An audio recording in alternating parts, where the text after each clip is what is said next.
Okay. Graziana, Okay, you good can come. afternoon. Good afternoon to all of you. Thank you for being here. We start with the last lecture of our chapter, and I will talk briefly about IEEE and System and Cybernetics Society. So the IEEE is a non-profit organization that aims at advancing technology for the benefit of humanity. And the System and Cybernetics Society has many members, 4,500 members, and publishes many journals and magazines. And particularity of this society is that we embrace all the technologies and techniques that are human-centered. So we have a combination of various expertise, in particular system science and engineering, human-machine systems, and cybernetics. And of course, being a member of System and Cybernetics Society has many benefits for the members. In particular, we have, of course, the possibility to enlarge our knowledge thanks to the magazines and e-newsletters of the SMC Society, but also thanks to all the publications, so the transactions. The Society has many transactions, and of course, all the electronic publications that are available to all the members. Then the other possibility is to be engaged in the community, and so to participate to the events, the IEEE conferences organized by the society, but also the possibility of networking with all the technical committees, the chapters, and the student branch chapters. Of course, there is also a possibility to foster the profession with the job site, and also with the opportunities of awards and scholarships for all the members of the society and of course of the chapters.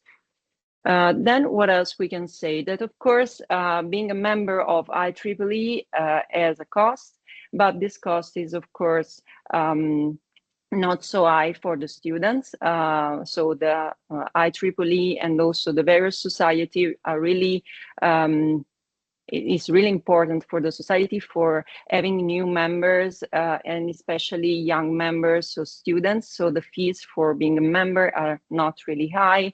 And in particular for the SMC Society for students is just $6. So it's really a great possibility for students for being member and access to all of these opportunities that I've said before. And also, I would like to say something about our chapter, our SMC Italy chapter. This year we received an award by the IEEE Italy section. In particular, it is the most increased membership award. So of course, we want to thank our long-standing members, but also our new members. It is really important for us, and we are really proud for this opportunity and for this award. Regarding also the awards that are provided by our chapter, since 2024, we established a new award that is the Early Career Research Award, that in 2024 was assigned to Dr. Raffaele Carli, and it was provided during the IEEE SMC Italy Day at CASE 2024. And also, as a chapter, we are really interested in sustaining the conferences that are related, of course, to the main topics of system and cybernetics. And for 2025, we will be sponsor of the Human Machine System Conference that will be in May 2025. And also for the COGSIMA conference that will be in Germany in June 2025. STEAM Part 2025 that will be in Palermo in Italy in April. And of course, we are involved and we sustain the SMC conference 2025. Still, there are some information that will be published in the next months when the conference will go on with its organization. So stay tuned with the website and follow the updates on the website of the conference. As for the activities of our chapter, we are really active. And as I said, we established a new award, but we also want to foster the knowledge. And as such, we started in 2023 with our lecture series. We went on with this lecture series 2024. And for this year, we are at our last lecture with Professor Lamberti, that I really thank for being here with us. And Professor Lamberti is Associate Professor of Electrical Engineering at the University of Salerno.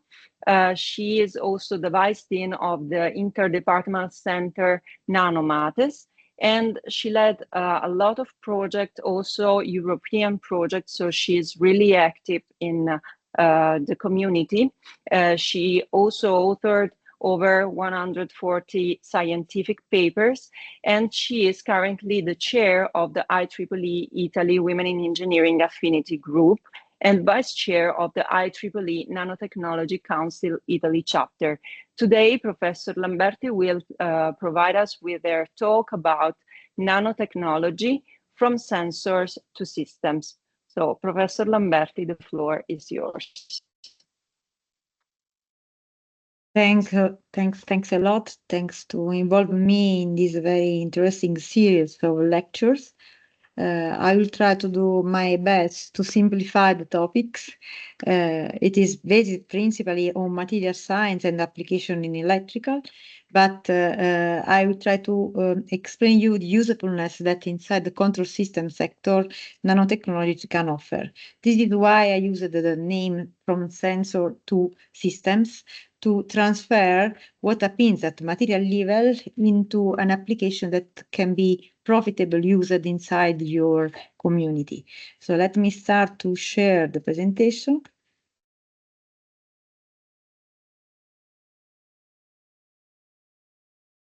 Okay, as you introduced me, I am a professor of electric circuit. It is the main teaching that I do during my professor experience. And as for a research activity, I work around nanotechnology, and this is why I am vice chair of Nanotechnology Council Italy chapter that we established just this year, because it was silent, and with the other two, my colleague, we decided to give new energy to this council in Italy. Where we start? We start with, as I promised in the abstract, by considering the role of nanotechnology inside control systems. Why? Because by integrating advanced materials and by considering that it's possible, thanks to the nanotechnology, to realize sensors smaller and smaller, so the miniaturization aspect that nanotechnology offers, and by thinking that the use of new material give us the possibility to create predictable electrical characteristics, we can think about new electrical application and even to obtain sensor capable to enhance precision and efficiencies. And precision and efficiencies are sure characteristics that are very, very relevant in control system sector. In particular, development of novel nanomaterials such as carbon nanotubes, graphene. I will discuss a little bit better what means this word, and even quantum dots. Nowadays, have opened new possibilities for creating a high sensitivity sensor. And not only sensor, if you look in the opposite side, you can have also actuators, both playing a crucial role in real-time control systems. So we can move in terms of nanomaterials by considering that the materials can be of zero dimensionality, like nanoparticle, fullerene, or quantum dots in this case, or 1D, where the main dimension is linear dimension, 2D if you think about planar material, and 3D even small, but in macroscopic scale, it is like a box. All these materials not only can improve the performance of nanoscale sensor, but even help to obtain devices, systems that can work faster, can be more energy efficient. In this sense, even responses control more energy efficient. And the application where you can use range from robotics and automation up to smart grids and electronic device. The electrical property of these new nanomaterials, because when you talk about nanomaterial, it depends on which material they are. They have a particular characteristic that can be impressed in a matrix where this nanomaterial can be inserted. So we can create a medium material composed by different phases in order to have new systems capable to work at low power, given high performance, and can also do complex tasks in demanding environments. You can create, for example, material that are with multi-aspect, and not only, for example, improving one characteristic, but more than one. And the evolution in terms of technology production of this nanoparticle and introduction of this nanoparticle in different sectors create advance in next generation of intelligent, like to IoT, to adaptive control systems, and the possibility to apply across different sectors, ranging from the industry, manufacturing, energy, and education. Here, as simple scheme where nanotechnology interface very well in terms of healthcare sector, biomedical sector, electronics, food products, waste treatment, and biofuel production. In all of these systems, you can think about the presence of control system, because there are, and how it's possible to profit of this interaction. From advanced sensor that can be used in environmental monitoring, but even medical diagnostic, and the possibility to design nanoscale components that can be used in computing, in energy, and in material science at all. Actually, to understand what happens inside this world, we have to think about multiphysics approach. It is a multiphysical scenario in any case. Inside nanotechnology and nanomaterial for sensor, the rule of physics, chemistry, and engineering is mixed. It is not a field of only one physics. It is really interaction of different aspects. If you think that the main area is material science, but inside material science you can interface with electrical engineering, physics, chemistry, and nanotechnology is part of this big world. Integrated capability of mathematics to describe the physics, and think that chemistry can help to modify at the molecular level the behavior of the single atoms. An engineer can use this feature to create new device in terms of new electrical or electronic device. And it's possible to think to manipulate the matter at the atomic scale, thanks to the geometry that is for origin in nanoscale. Today, with an half-an-hour discussion, I will try to demonstrate with practical example the way that nanotechnology is applying inside electrical control systems. For example, by using the capability to enhance the sensor capability itself, so improve the sensitivity, or create devices that are energy efficient, improving so the behavior with respect to the loss of energy, or material and energy storage to transfer energy at all.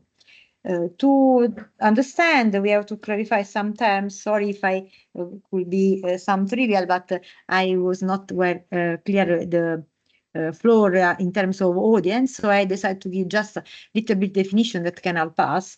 We are in presence of transducer. A transducer is a device that is capable to convert a form of energy in another one. And a class of transducer are sensors. Sensors are one transducer where one of the physics is electrical. In particular, a sensor is a transducer, and it means a device, which converts a physical parameters to an electrical output. And if you look at the system in the reverse sides, you see the rule of the actuator. Again, an actuator is a transducer.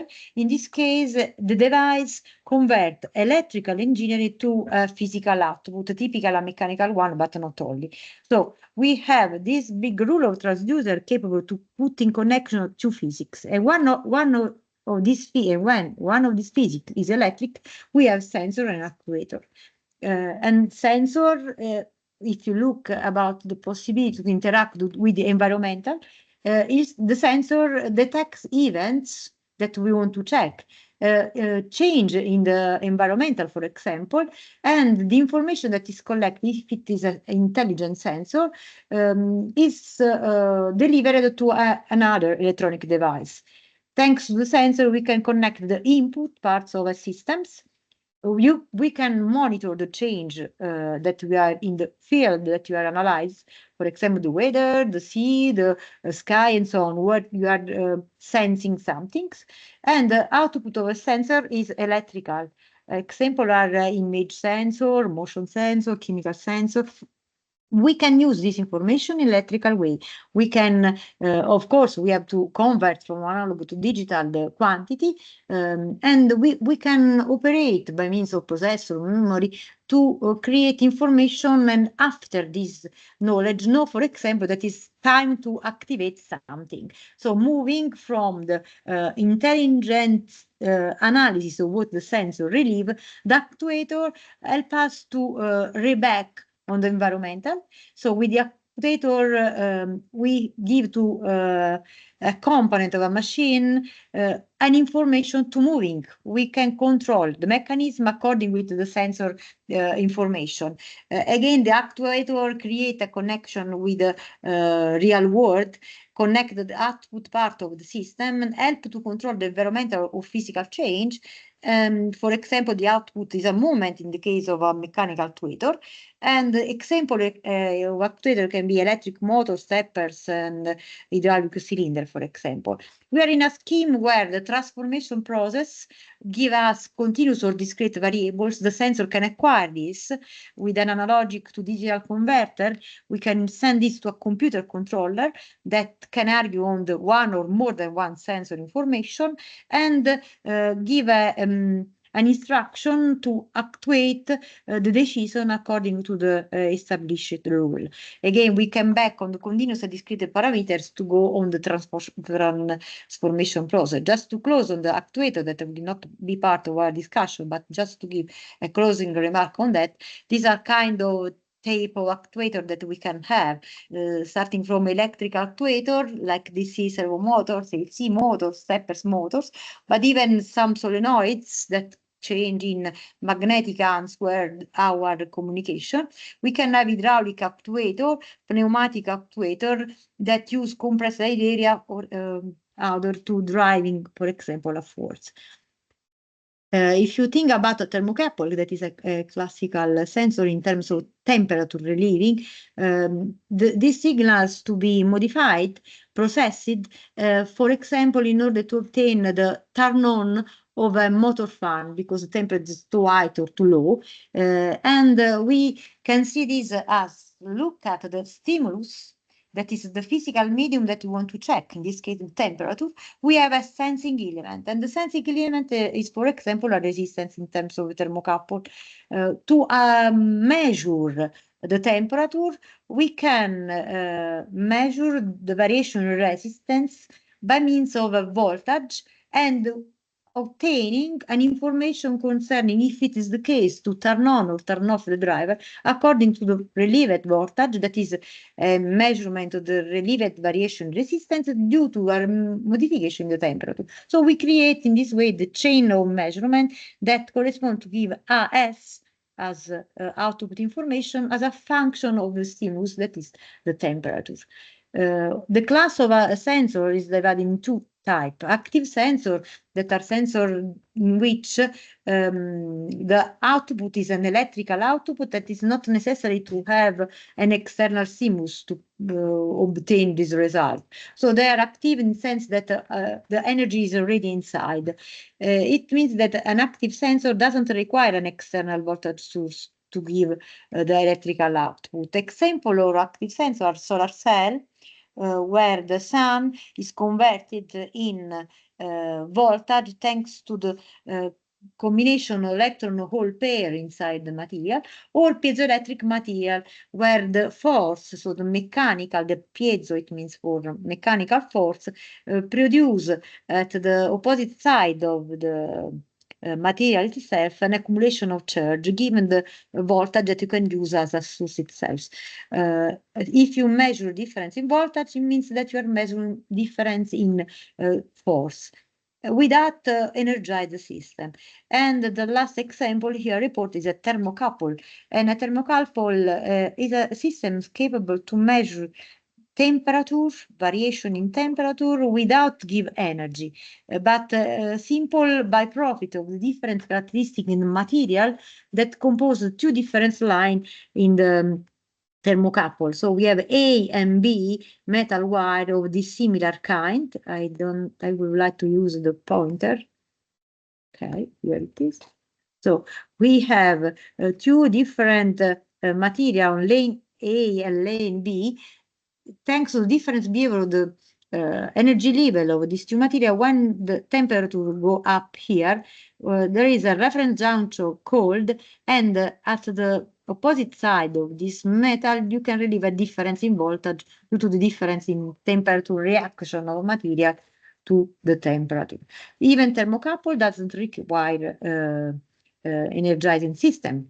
Opposite to active sensor, we can characterize and define passive sensor. This kind of sensor produces a change in some passive electrical quantity, resistance, capacitance, inductances, in response of stimulus that we want to measure. For example, the third one in this part is a strain gauge. Strain gauge can be used to measure mechanical stress, movement, torsion, and so on. But to measure this torsion, we have to give voltage and measure current of this complete system. So it has to be conditioned, it has to be energized. The same is for a thermistor, that is element resistance changing with temperature, and this change can be in negative sense, so increase of resistance with the decrease of temperature, or in positive sense, increase of resistance by increase of the temperature. Even in this case, in order to measure the temperature, we have to measure the variation of resistance, and we have to energize this one. The last example is a photodiode that can detect light and react to the light according to the impinging energy, and the voltage is acquired at the end if you polarize in negative sense the photodiodes. A big family of the sensor give us the possibility to classify them in a several way, in a lot of way. For example, by thinking on the detection area. So we can have a sensor that works as electric detection, magnetic detection, acoustic, radiation, temperature, all kinds of physics that we want to detect. And the classification can be can be obtained even by thinking about the measured output. We will talk today especially of the measured output in terms of resistive difference, but it's possible also to create classification sensor and obtain sensor that work for modification in capacitive. This is the case, for example, of mechanical movement measurement. Even a gyroscope and accelerometer work principally on this capacitive effect. The variation in inductance is even measured output of a lot of sensors, but all the electrical quantity can be measured: voltage, current, optical, and mechanical characteristics. What we exploit in all the sensors are the specific physics that involve the system that we are considering. So, for example, we can have photoelastics law. It means that we have modification in the elastic behavior of the material due to the light. Or we can have electrochemical. It means modification of the chemical reaction due to the electrical characteristics. Or in the reverse sense, modification in the electrical characteristic due to the chemical. So the physical effect and the law that governs represent for us the main instrument to manipulate the specific sensor. If you know the physics, we can look at the equation and use the parameter as a design parameter, and we can obtain any kind of sensor by thinking what we want to measure and what is available in terms of characteristic of the material. Here, for example, in terms of control system, all the activities that are in automotive, in space, in manufacturing, energy, infrastructure, all the area of application that can profit of a control really can improve the result if the control is fast thanks to the support of new sensor. Or instead of single sensor, the trends that now are ongoing, is the exploitation of multifunctionality that you can give to material.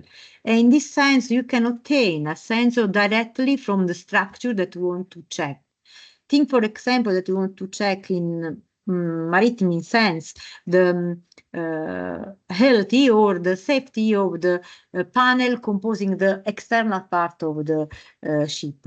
If inside the material you have a part that reacts to the cracks, you can detect the healthy, the correct functioning of the structure itself by looking at the resisting behavior. It is the self-information that material give you, helping to be faster without using an extra system, without search for extra energy.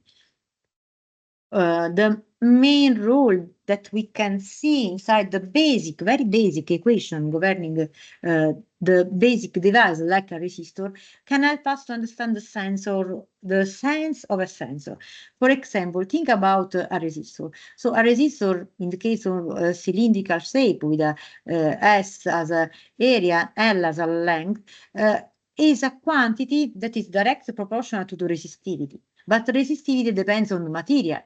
And if this resistivity change according to some physics, for example, to the temperature, the resistance itself is a measure of the temperature. The same resistance can be affected. This is the case that I reported here, for example, in the case of a thermistor. In a thermistor, we know that the resistivity change according to the temperature with a coefficient alpha. In case of positive temperature thermistor, this alpha is a positive terms, but exists even the possibility to have a negative terms. This is the case of semiconductor material, whereas positive typically is for more no metallic, like copper, for example. In copper, we have a positive alpha.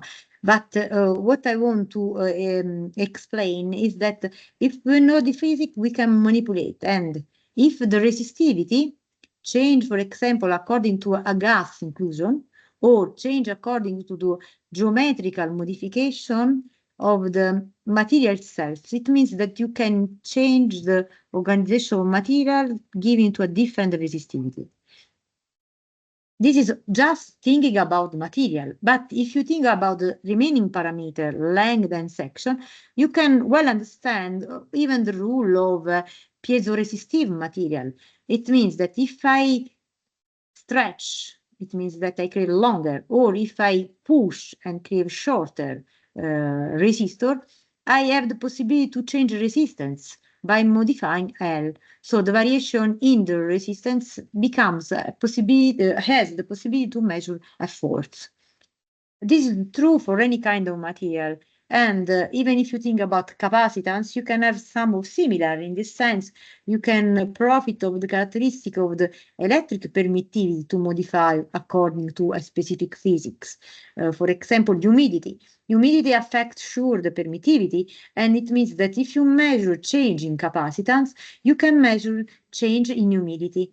Here I report a typical Wisdom bridge composed to measure variation in capacitance, because this kind of variations are very, very small. To capture in precise way the better circuital organization that we have to think is a bridge, Wisdom bridge. But this quantity can help us to detect the presence of inclusion, and even in a fast way, and even for a very small quantity. Again, we are only using the basic characteristic of material. This is the main for inductor, but in which we can employ new material. The use of smart materials help us to create new valuable for permittivity, new value for conductivity, new value for magnetic property, and so on. So you don't have only the basic material, but you have material that you can engineer, you can create as you want, of course, limited to the technology that you can realize. Here, the rule of nanotechnology. And among all the family of nanotechnology that I should explain you, I prefer to focus on two classes. The main are sensor based on nanocomposites, and I will describe you as the percolation curve created a very huge bridge, the very strong bridge between the basic material and the innovative characteristic of nano components that you put in a innovative material. I will show you the example of strain gauge based on this idea, and even a thermal sensor with the same approach. And another aspect that I would like to with your one or two slides is the possibility to apply nanotechnology in the bio context. And as a new device based on carbon nanotubes can help us to create a new innovative biodetection, or even an electrochemical sensor for evaluate glucose inside the liquid that comes from patients, let's say, based on the innovative characteristic of a graphene that is a 2D material. So the first CMT based is for material of 1D. The second one is exploiting the characteristic of a 2D material. What is a nanotechnology? In general, the term nanotechnology was created in 1976. When we say nanotechnology, it means that some particular features of our system is in the scale of nanometers. For example, geometry characteristic is in nanometer scale, and you can have 1, 2, or 3 dimensional of nanoscale, leading to, in case of 1 nanoscale, a 2D material, 2 nanoscale, a 1D material, or if all the 3 geometric characteristics are on the nanoscale sides, we have a so-called 0D.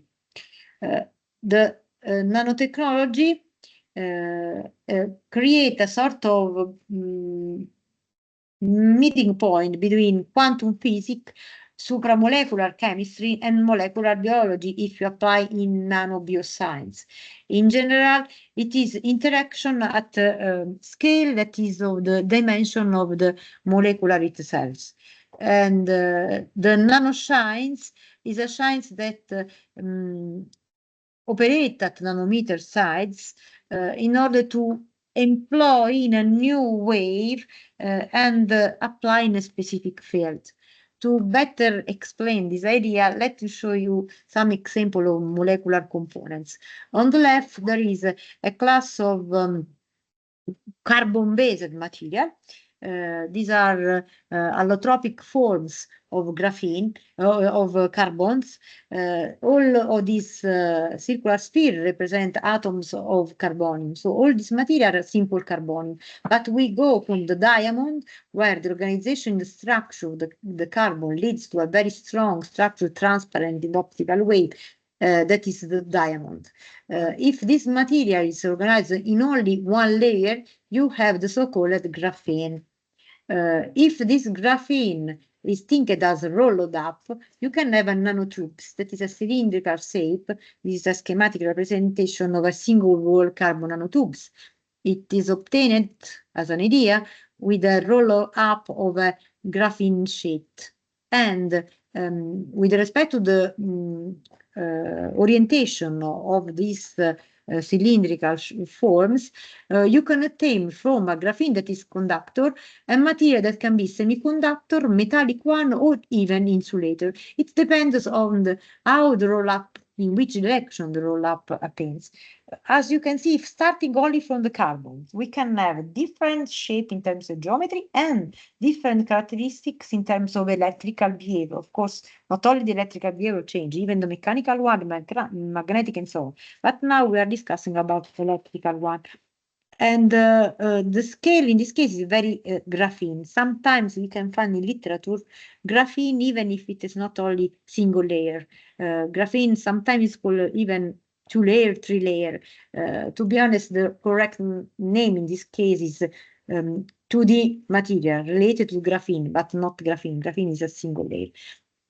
And even single wall carbon nanotube is one-dimensional material, but sometimes you can find information about 1D material when you discuss about carbon nanofiber. A carbon nanofiber is not like this cylinder, but it's a sort of cup, one on other one staked cup, like this. This is the cross-section corresponding, where the longitudinal axis is order of micrometer, whereas the radius is order on nanometer. So this is still a component, an element, a molecular component that you can call 1D material, but is quite larger than a single wall carbon nanotube, which radius is order of 1 or 2 nanometer, and the length again of order micron. What we can do with this? But first of all, we have to be sure of how we create this. It means how I can obtain nanotubes or I can obtain graphene. We have typically in general on all the nanomaterial two approach. One that is top down. It means that we start from macroscopic component, and we can physically reduce the size to smaller and smaller structure up to nanolevels. This is the way as graphene was discovered. It is a tap material with the tap and remove. Tap and remove, they arrived to create a very thin material that was the case of the winner prize for graphene discovery. The opposite light is if you move from bottom to up. We can start from atoms, from small components, and create reaction. It is in the CVD technique, chemical vapor deposition, where in a big furnaces, it is put some metallic material plus glasses and high pressure, and keeping a vapor. It means that there is a deposition of this vapor leading to obtain layer of material or even roll up. And the control of the pressure and the temperature and the kind of gases help to create a different material with different geometry and different characteristics. At the end, with different electrical property. The application field of nanotechnology is in textile, materials, heat, security, cosmetics, just to have an example. And nanosteel or paints that can be used in construction sector or in information technology, memory storage based on nanotechnology, or novel semiconductor, optoelectronic device, display, quantum computer. There is really a huge region, and the dimension is one of the main rules. The morphological features of the created nanoparticle play a big role, and the way how it is produced. So when you compare different nanomaterial, you have to be sure that they are coming from the same batch of material. Despite that, you can obtain very different characteristics and very different results. And if you want to be scientific correct, we have to reproduce the same, and often it is not possible because the reproducibility is not very strong at the moment in some kind of nanoparticle. Nanocomposite based tensor. Okay, these are the possibility. Here we have the possibility to have a sensor that profit of the presence of non-inclusion inside a surrounding matrix, typically a polymer. Polymer-based nanocomposite, but even microcomposite, represent a group of this new material that maintain the characteristic of polymer to be flexible, sometimes transparent, capability to surround, modify in terms of mechanical property, and inserting inside this polymer nano inclusion with characteristic physics, we can give to polymer innovative behavior. This is the case when you put inside the polymer graphene nanoparticle, conductive graphene nanoparticle. Thanks to this characteristic, for example, we can start from a material, for example, a polymer like epoxy resin that typically has a conductivity, electrical conductivity of order of -13 Siemens on meter. If you start from -13 Siemens on meter, it is an insulator, the epoxy matrix, and you put inside nano elements, in this case, multi-wall carbon nanotube, conductive, electrical conductive multi-wall carbon nanotube, even only at 0% in weight, nothing, let's say, very few drops inside the epoxy resin, you can move from -15 in terms of conductivity up to -1 and even 1 Siemens per meter. Okay, we cannot compare this as a copper or metallic wire, but 1 Siemens is not an insulator. In this case, you are creating a conductive, electrical conductive polymer, and you can imagine how many applications this can have in terms of substitution of metallic to have a light material, thinking the aeronautics. If I can create some that has the same or more or less profitable electric characteristic with respect to the light and strike, for example, you can substitute part of the aircraft, part of the plane with a plastic that is quite good in terms of conduction, but very, very light in terms of weight. And at the end, you use less quantity of kerosene to fly. It is a good advantage in terms of sustainability of the system. This is what is possible real to do by using carbon fiber reinforced panel if inside the epoxy resin you put conductive nanoparticle. And thanks even to this nanoparticle, these are semi-image, I don't know if you are familiar with this, but here it's possible to see the presence of this nano-inclusion inside the matrix. And if you think that this is a sort of mechanical link between different lines of material, when you stretch and enlarge, for example, this, you create a variation in the length, delta L, the same length that if you remember, is inside the resistance when you compute resistance as a rho multiplied for L divided by S. Okay, so it means that if I have a nanocomposite with a network inside creating this percolation, this is the sense of percolation curve, I have naturally, basically, a strain gauge. Because by modifying, by moving mechanically this piece of epoxy resin, I'm creating a strain gauge. A sensor naturally. This is a multifunctional material that inside himself give us possibility to measure if there is a crack, if there is an enlargement, if it is case to operate and modify them. We had the possibility to verify this if the material is put in comparison with the classical strain gauge and compare the results in terms of variation in resistance. With a 3-point bending test, it's possible to verify as the strain gauge operate in a flexural mode, or in axial tension, it's possible to verify as the material work in a long systems measurement. Here a graph that shows how really is possible to obtain a correlation between the variation in resistances of our material, that is structural materials, but actually is a sensor, according to the mechanical stress. It is linear and it is very good, because if you want to measure, if you want a sensor, we have to try to obtain a proportionality, a linear dependence between what you want to measure and what you can to measure. And really, nanocomposite filled in a percolation threshold value in a range where it is easy to match and modify characteristics is a very strong strain gauge with a very good gauge factor of 0.43, for example.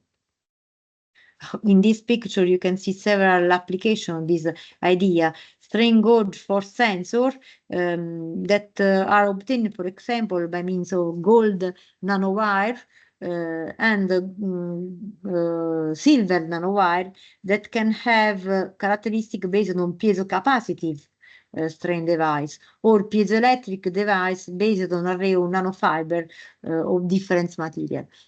What is very active in this field is the characteristic to be morphologically different. And difference in morphology create different interaction between different species inside the material. Moreover, at this scale, it is not anymore valid the classic physics, and emerge the characteristic of quantum physics that has some jump from a phase to another. We have discretization. This is why we obtain different behavior. I don't know if there is some question because I think three. Okay. Another interesting characteristic that we can obtain with nanocomposites is the capability to have an multifunctionality in terms of thermal behavior. If you have inside the polymer the presence of temperature-dependent nanofiller, we can obtain even a sensor for thermal characteristics. This is the case of combination of hydrotalcite, a clay that is microscale in dimension, and electrical conductive field that are multiple carbon nanotubes. If you put together this, you have combination filler clay like a sort of island of clay covered by multiple carbon nanotube. The thermal behavior, thermal responses, the thermal interaction of multiwall is quite different from the clay, and both put inside polymer give a very interesting characteristics in terms of reaction to temperature, especially if the quantity of filler is around the percolation threshold. So if you go back to this one, sorry. Okay, look at this, that give us the percolation curve. If we put our material inside that, around this very low, very few quantity of carbon nanofiber, our material that is a polymer, in which we also put clay to help in dispersion, is a very sensitive to the temperature systems. Why? Because here the conduction is based on tunneling effect, and tunneling effect between nanoparticles is very, very sensitive to the temperature. So thanks to the novelty in physics, here we don't have drift current, we have tunneling current. And this tunnel current is very, very sensitive to the temperature. If we put our material in terms of morphological characteristics around the percolation curve, we have a very sensitive sensor, naturally very sensitive sensor. And so with a simple few particle or nanoparticle in the material, it means that it's cheap in terms of production. We don't increase the cost of a polymer. We can obtain a thermal sensor. Here you can see as the temperature change according to how many hydrotalcite clay are inside. So here we have a polymer filled with the nanoparticle multiwall, leading the polymer to be around the percolation curve.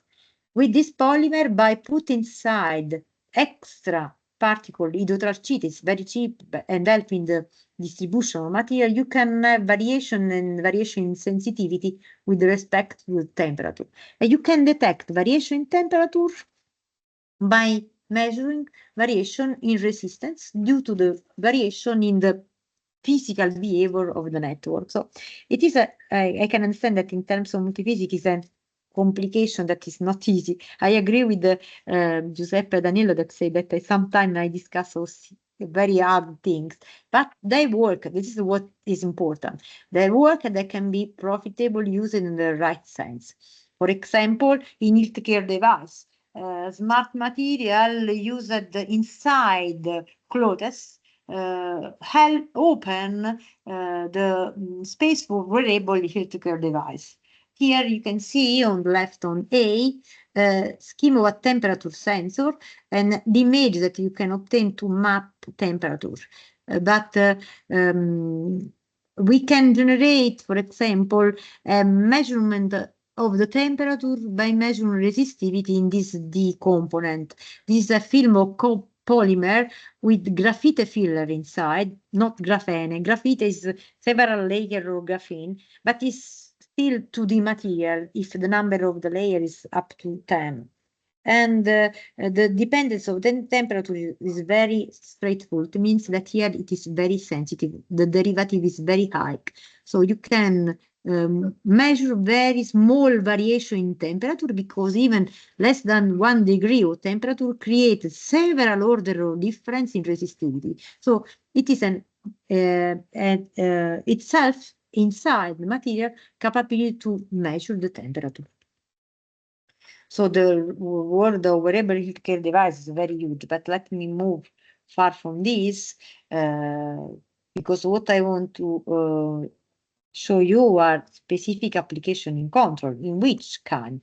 So in smart material and wearable healthcare device, we can have high sensitive component with the well-known detection level. It has to be compatible with human skin. But if you accomplish with all of these characteristics with nanotechnology, and already are in commerce, so you can sell this, it's possible to have lab-on-chip system helping to have in vitro analysis in laboratory.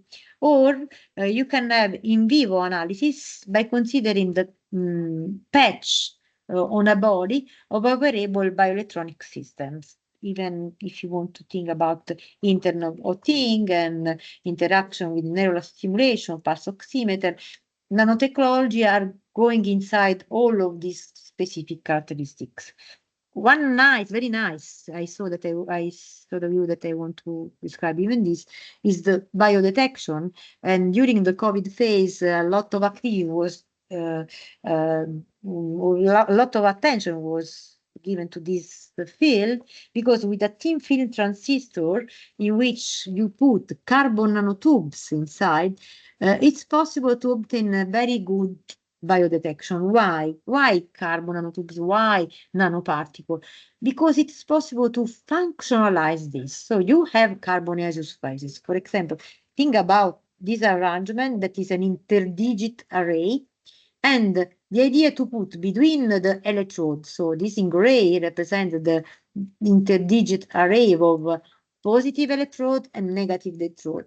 If you deposit on the top single wall carbon nanotube, you create a local network. This is a real image of the system that is only schematically represented.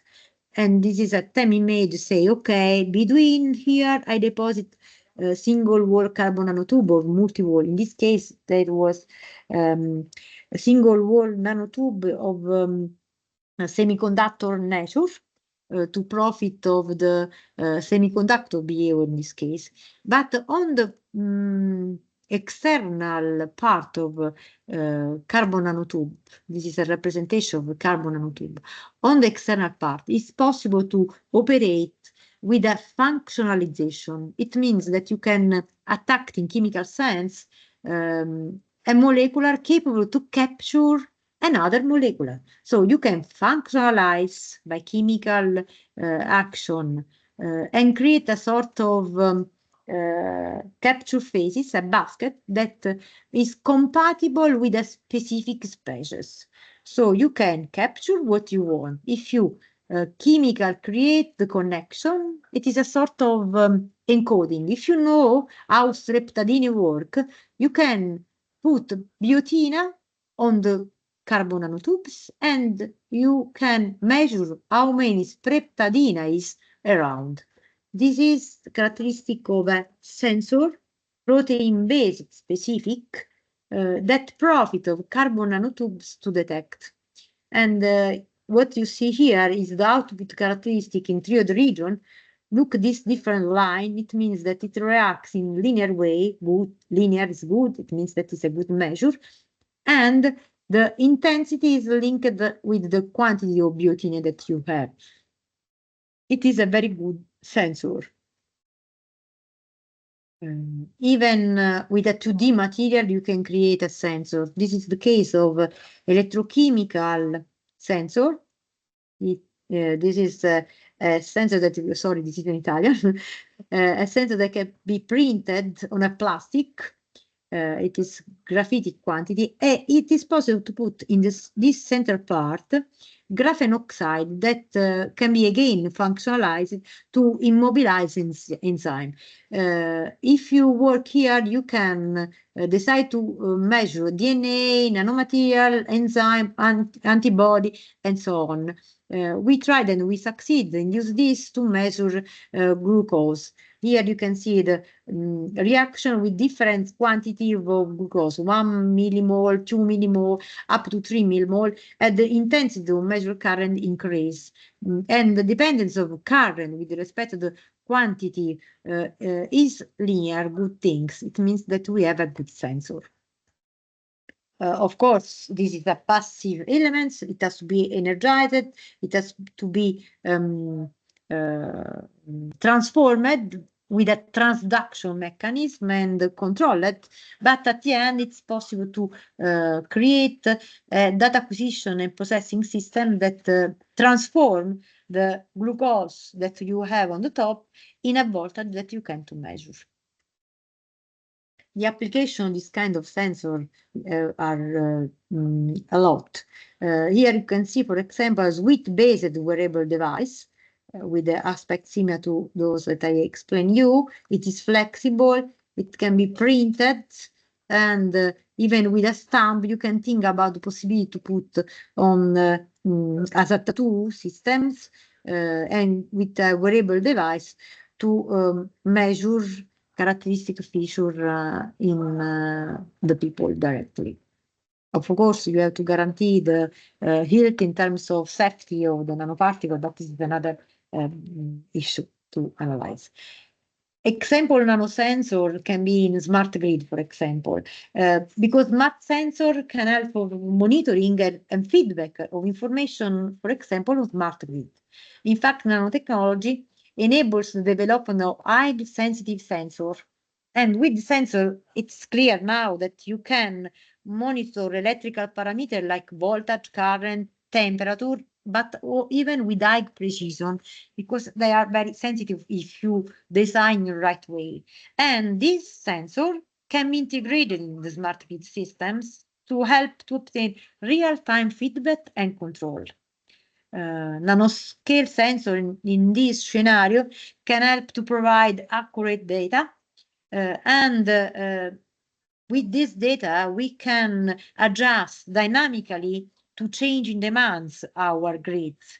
In this way we can improve energy distribution, and even you can prevent failures if you detect anomaly at an early stage. You can detect it even, for example, icing or bad weather or crack, and you can profit of the self-sensing capability of system, for example, to have a very fast detection in real time for the control of the grid, of the smart grid.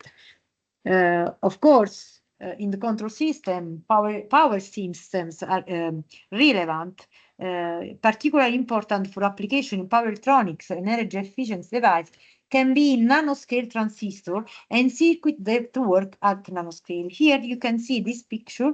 This is the bias creation. Bias. There are connections between layer in PCB. Normally it is copper in this case, but it was demonstrated that even single wall, conducting single wall can be used as a bias with a less energy consuming and with geometry that is in the scale where copper doesn't work. I think that even the metal copper, we know that has a very low resistivity, high conductivity, but when you go in scale, very, very small scale, you are down to the mean free part of the material. It means that the conduction is not the driving conduction, but the conduction is based on propagation, not normally drift current. And when you go down to the mean free part, even of the copper, what you obtain is not a good conductor itself. In this sense, carbon nanotube relieve the particular characteristics. A nanoscale vias, but even nanoscale transistor, nanoscale device, create enhancing in terms of performance.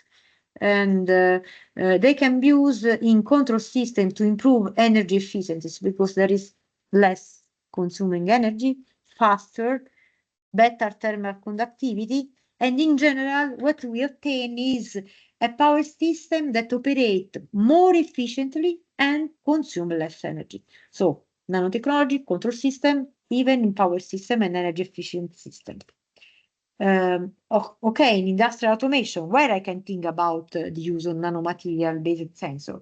For example, if you think about real-time sensing and control in manufacturing. In industrial automation, nanotechnology is nowadays used to design sensor and control systems capable to detect change, but very small, minute change in variables such as pressure, humidity, and temperature. And humidity assume a very big role in a lot of field. If you integrate a nanomaterial-based sensor into control system, it is possible to obtain real-time data and have a precise control in manufacturing processes. And this is especially important if you are in industry like the fabrication of semiconductor, where the very small variation can lead to a usable material. So if you have a very minute variation control, you can have a better final product quality. Of course, better quality, lower cost correspond to increase in terms of economic aspect, and this in industrial is very, very important. The precision is important in bio for safety, for health, and economic aspect is important in industrial application, of course. Another field of interact, so nano electronics, nano new materials with control system is if you think about nano enhanced capacitor and energy storage device. Think about supercapacitor in control systems. When you create a supercapacitor, for example, here there is a fabrication supercapacitor by using this tissue in the middle and anode and cathode as in the middle two parts to create an innovative and higher capability to store energy that is a supercapacitor. This supercapacitor can be obtained with graphene-based new exfoliation of graphene inside. What we obtain is faster charge discharge cycles. It means that the capacitor can charge and discharge fast. And even more robust in terms of number of cycles that you can do. So you have a longer operational lifetimes, and what is even important is the higher the energy density that you can have because you create a lot of surface where charge can stay. So it is increasing in capability of storage energy, so higher energy density. Moreover, you have longer operational lifetimes and faster charge discharge. If you think that you want to use these supercapacitors in application where you want a rapid energy delivery, such as in smart sensor, low power device that require constant operation without compromising performance, nanostructural graphene-based material help a lot. The last example that I want to show you is the use of zero-dimensional. So carbon nanotubes are one-dimensional. I show you an example of application one-dimensional material. Graphene-based nanomaterial is two-dimensional material. I show you an example of use by two-dimensional material. This last example, if you think about zero-dimensional material like quantum dots.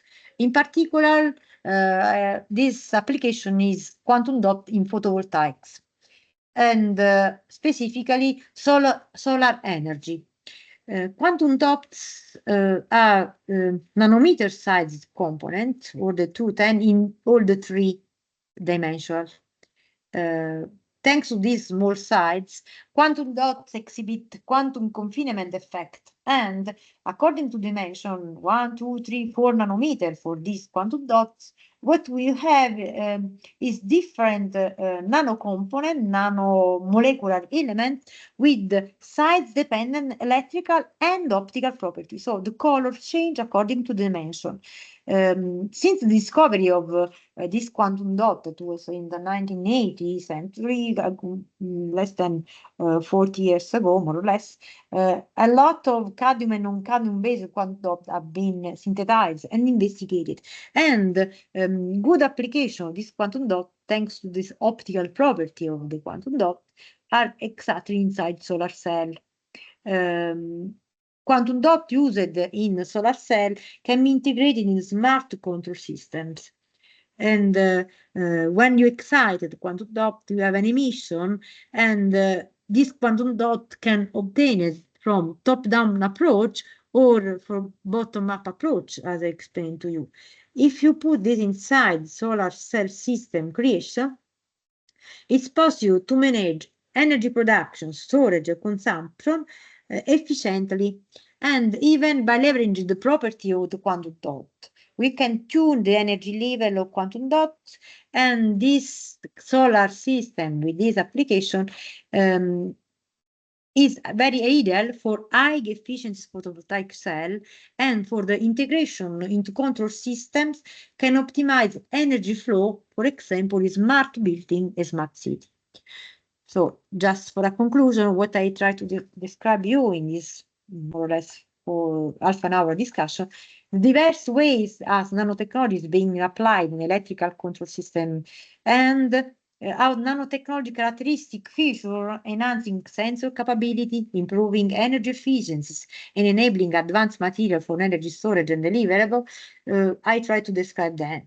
And I hope that you agree with me that it seems clear that the integration of nanotechnology into control system is a major driver of innovation, and this innovation is across multiple sectors, including energy, manufacturing, electronics, and I'm sure that I forgot someone, but it is, let's say, for the future if you want. So let me thank you for the attention. Here I report several projects in which I was still involved, given me some of these results. For example, a Cube is a project where we developed a sensor, visual sensor. This is an image sensor that's sensible to terahertz region, and it is used to have a camera, so there is a pixel inside a camera, but it's actually an image sensor. Or in graphene flagship and dissectome, where several 2D electronic devices have been developed based on graphene, but even based on metal dechalcogenides, semi-metals, or even in project where this graphene-based technology can help to obtain, for example, 6G in the telecommunication sense. And thank all you for the attention. I'm open for questions. Are you still there? Thank you so much, Professor Lamberti. Thank you for your interesting talk and inspiring talk. Is there any questions from the audience? Are they still with me? Yes.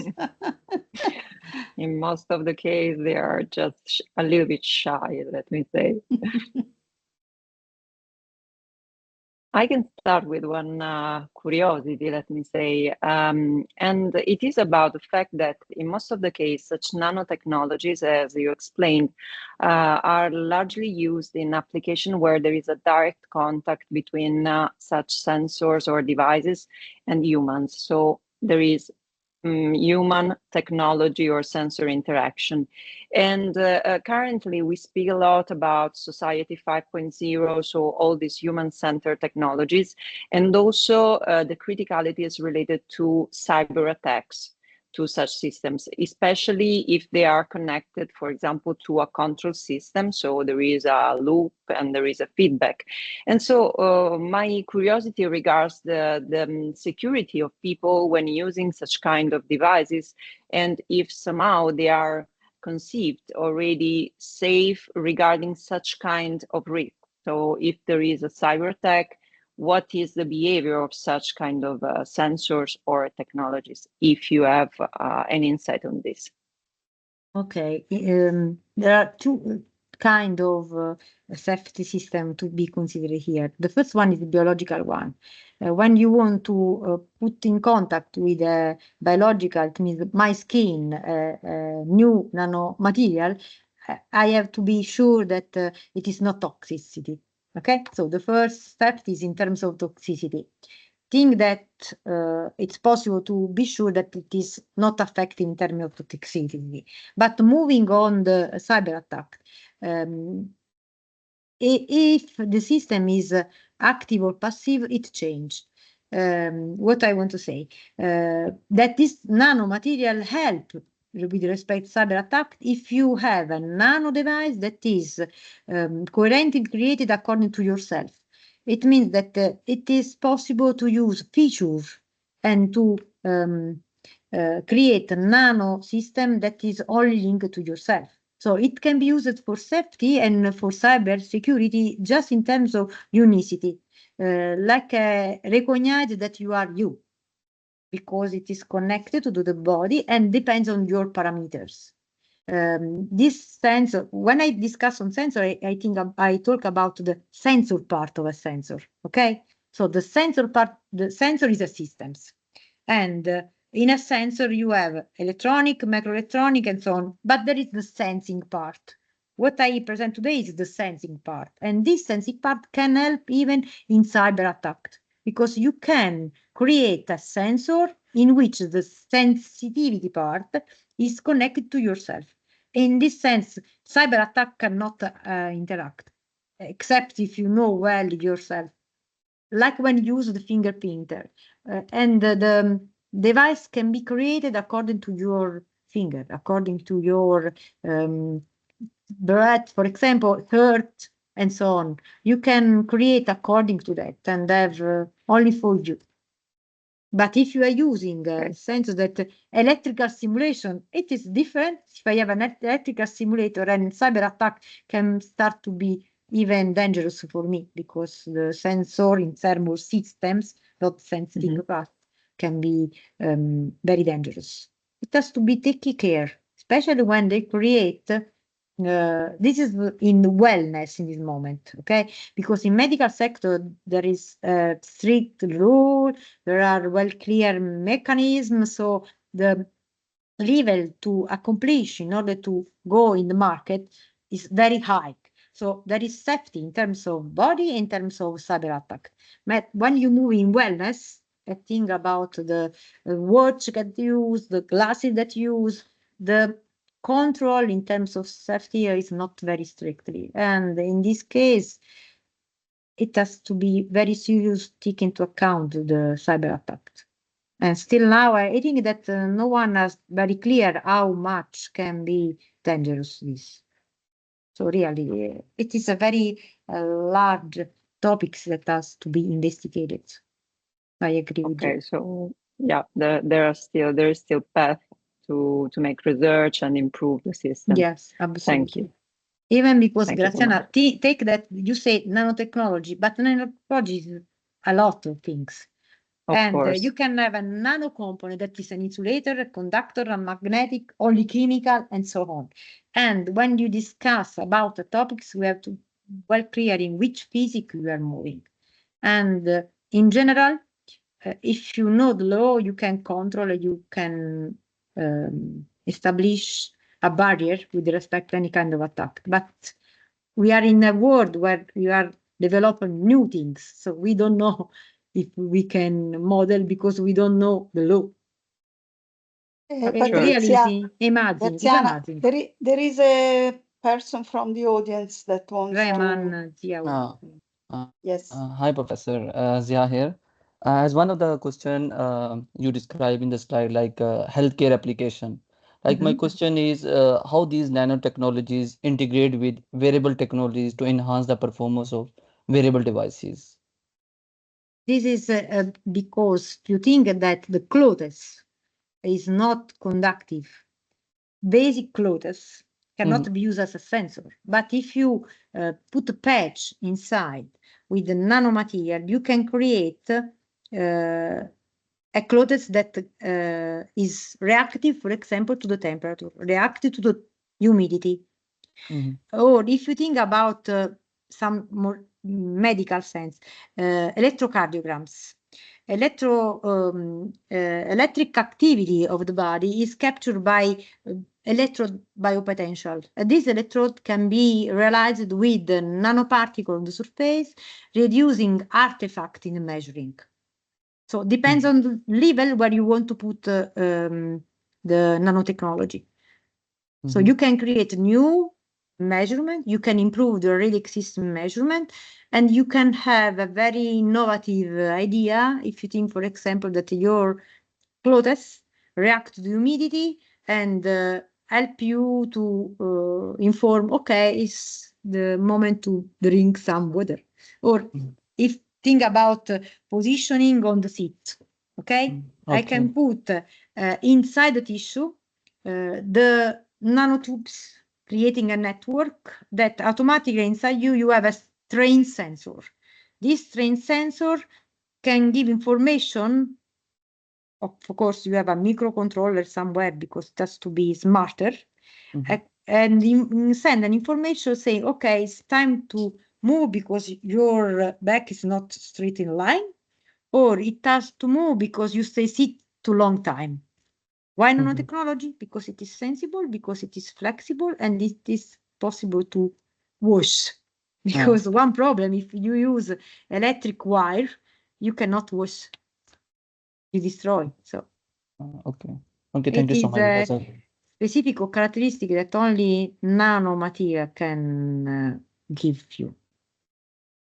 Thank you so much.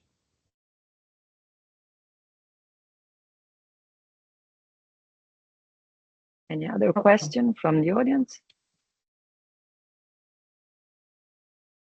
It means that all what I say was clear or nothing clear. No, it was clear, and also you gave a very good panoramic also an application and possible field where it will be applied. So I think it was very clear. So I stop the recording now. Thanks all of you.